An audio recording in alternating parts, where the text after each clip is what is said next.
নমস্কার বন্ধুরা, আপনাদের সবাইকে জানাই স্বাগত। আজকে আমি নিয়ে এসেছি নবরত্ন কোর্মার একটি রেসিপি। শীতকালে বেশ অনেক রকমের সবজি বাজারে পাওয়া যায়, আর এই ভিন্ন ধরনের সবজি দিয়ে নিরামিষ এই নবরত্ন কোর্মার রেসিপিটা বেশ ভালো লাগে খেতে। আর যারা একদমই সবজি খেতে চান না বা খেতে পছন্দই করেন না, তারাও কিন্তু এরকম সুস্বাদু নিরামিষ পদ দেখে সবটাই খেয়ে নেবেন। এটা এতটাই সুস্বাদু হয়। তো চলুন বন্ধুরা, বেশি দেরি না করে রেসিপিটা শুরু করা যাক। এর জন্য আমি নিয়ে নিয়েছি আগের থেকে কেটে রাখা মটরশুঁটি, ফুলকপি, বিনস, গাজর, টমেটো, আলু আর ক্যাপসিকাম। এটাকে আপনারা এই আকারেই কেটে নেবেন। এবারে আমি একটা পাত্রে নিয়ে নিচ্ছি পরিমাণ মতো আমন্ড, আর আমি নিয়ে নিচ্ছি পরিমাণ মতো কিছুটা কাজু বাদাম।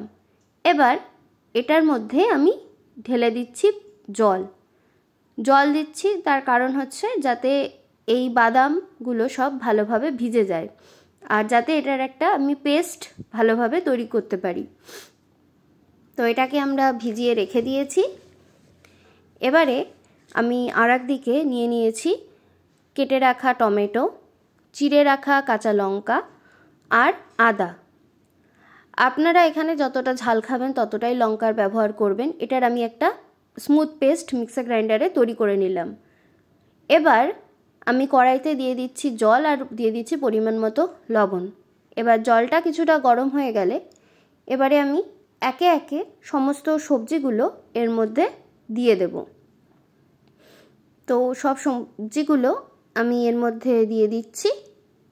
এবারে এটা কিছুটা নাড়াচাড়া করে আমি এটাকে ঢেকে রেখে দেব, যাতে সব সবজিগুলো ভালোভাবে তাড়াতাড়ি সিদ্ধ হয়ে যায়। এইবারে একটা পাত্রে আমি নিয়ে নিচ্ছি পরিমাণ মতো পোস্ত আমি এখানে নিয়েছি 2.5 চামচ মতো।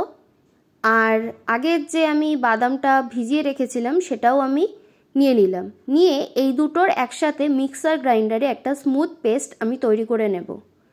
এবারে কড়াই গরম করে আমি এতে দিয়ে দিচ্ছি পরিমাণ মতো সাদা তেল। তেলটা আমার ভালোভাবে গরম হয়ে গেলে এবারে আমি আগের থেকে কিউব করে কেটে রাখা পনিরগুলোকে একে একে কড়াইতে দিয়ে দিলাম। এবার এই কড়াইতে পনিরগুলো দেওয়ার পর এগুলো আমি বেশি ডিপ ফ্রাই করব না, এগুলোর আমি শ্যালো ফ্রাই করব। আর মোটামুটি আমার পনিরটা হালকা লালচে বাদামি বর্ণের হয়ে গেলে এটাকে আমি তুলে নেব। তো দেখুন বন্ধুরা, এটা আমার মোটামুটি ভাজা হয়ে গেছে। তো এটাকে আমি এবার একটা পাত্রে তুলে নিচ্ছি। এই পাত্রের মধ্যে রয়েছে উষ্ণ গরম জল। এই উষ্ণ গরম জলেই আমি পনিরগুলোকে রেখে ভিজিয়ে রাখবো, যাতে পনিরটা বেশ সফট হয় তার জন্যে। এবারে আমি একটা পাত্রে কড়াই গরম করে দিয়ে দিচ্ছি পরিমাণ মতো সাদা তেল আর পরিমাণ মতো বাটার। তাতে আমি দিয়ে দিচ্ছি গোটা কিছু মশলা। এর মধ্যে রয়েছে জয়িত্রী, দারচিনি, এলাচ আর একটা লবঙ্গ। এবারে এটাকে ভালোভাবে নেড়েচেড়ে আমি পেস্ট করে রাখা টমেটো, আদা আর লঙ্কার পেস্টটা দিয়ে দিলাম। এবার এটাকে আমি ভালোভাবে নাড়াচাড়া করে নেব যতক্ষণ না ভালোভাবে কষানো হয়ে যায়।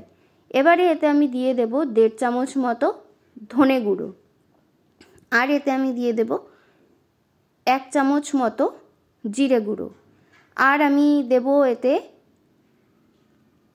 লঙ্কার গুঁড়ো। এটা শুকনো লঙ্কার গুঁড়ো আমি ব্যবহার করছি। এখানে কাশ্মীরি রেড চিলি পাউডার এবং নর্মাল লঙ্কার গুঁড়ো রয়েছে। এবারে আমি এতে দিয়ে দিচ্ছি পোস্ত আর বাদামের পেস্টটা। এবার এটাকে আমি ভালোভাবে নেড়েচেড়ে কষিয়ে নেব। এবারে এটা আমার ভালোভাবে কষানো হয়ে গেলে এতে আমি এবার দিয়ে দেব পরিমাণ মতো কিছুটা জল। তারপরে এটাকে আবারও একটু নাড়াচাড়া করে নেব। তারপর কষানো হয়ে গেলে যখন ফুটে উঠবে তখন আমি দিয়ে দেব সিদ্ধ করে রাখা সমস্ত সবজিগুলো। তারপরে এটাকে আবারও নাড়াচাড়া করে নেব। মোটামুটিভাবে কষানো হয়ে গেলে এতে আমি অ্যাড করব স্বাদমতো লবণ আর স্বাদমতো চিনি। এখানে আপনারা এই রান্নাতে যতটা পরিমাণ মিষ্টি খেতে চান ততটাই এখানে আপনারা চিনি ব্যবহার করতে পারেন। তারপরে এটাকে আমি আবারও নাড়াচাড়া করে নেব। এবারে আমি এর মধ্যে পরিমাণ মতো কিছুটা জল দিয়ে দিচ্ছি। আর এই জলটা হচ্ছে আমি পনির যে জলের মধ্যে ভিজিয়েছিলাম, মানে উষ্ণ জল, গরম জলে, সেই জলটাই আমি এখানে ইউজ করে নিচ্ছি। আর দিয়ে দিচ্ছি এখানে পরিমাণ মতো কিছুটা গরুর দুধ। তারপরে এটা ভালোভাবে ফুটে উঠলে আমি ওই ভেজে রাখা পনিরগুলো দিয়ে দিলাম সব, আর দিয়ে দিলাম হাতে ক্রাশ করে রাখা কিছুটা কাসুরি মেথি। আর আমি দিয়ে দিচ্ছি পরিমাণ মতো এখানে গরম মশলা। তারপরে ভালোভাবে আবারও নাড়াচাড়া করে নেব। তো রান্নাটা আমার মোটামুটি কমপ্লিট হয়ে গেছে। এবারে এটাকে আমি একটা পাত্রে সার্ভ করব। তো আমাদের টেস্টি নবরত্ন কোরমা তৈরি। এটাকে আপনারা পরোটা, রুটি, রুমালি রুটি বা লাচ্ছা পরোটা যে কোনো কিছুর সাথেই খেতে পারেন। এটা কিন্তু খেতে দারুণ হয়। আপনারাও একবার বাড়িতে অবশ্যই ট্রাই করবেন এবং আপনারা আমাকে অবশ্যই কমেন্টের মাধ্যমে জানাবেন যে আপনাদের কেমন লাগলো এই রেসিপিটা।